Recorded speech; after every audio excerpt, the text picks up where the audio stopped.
سر میرا آپ سے یہ سوال ہے، جب انسان کسی تکلیف یا مصیبت میں مبتلا ہوتا ہے تو کیا اس وقت پتہ چل سکتا ہے کہ یہ اللہ کی طرف سے آزمائش ہے یا پھر کوئی عذاب؟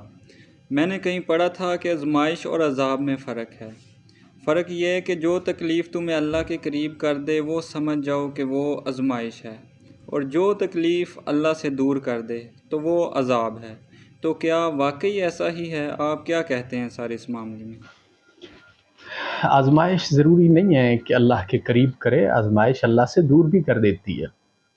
آزمائش ہوتی ہی وہی ہے جس میں دو راستے ہوتے ہیں، اختیار دے دیا جاتا ہے، ادھر جانا چاہو ادھر چلے جاؤ، ادھر جانا ہے ادھر چلے جاؤ۔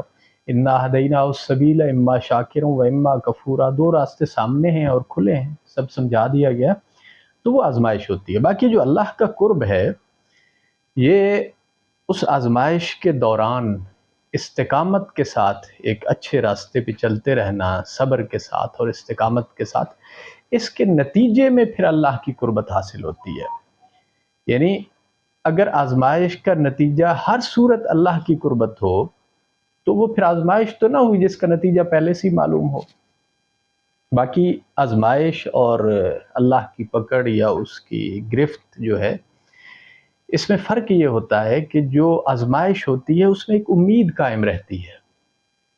یعنی انسان تکلیف میں یا مصیبت میں تو ہوتا ہے لیکن اسے ایک اچھی امید قائم رہتی ہے۔ اور جو اللہ کی طرف سے عذاب ہوتا ہے یا جو پکڑ ہوتی ہے، اس میں بنیادی ایک چیز سب سے بڑی جو ہوتی ہے نا، وہ مایوسی ہوتی ہے۔ انسان پورے طور پر مایوس ہو جاتا ہے، ہر کسی سے، بلکہ اللہ کی ذات سے بھی مایوس ہو جاتا ہے۔ مایوسی ہی مایوسی ہوتی ہے۔ تو یہ جو مایوسی ہے یہ عذاب ہے۔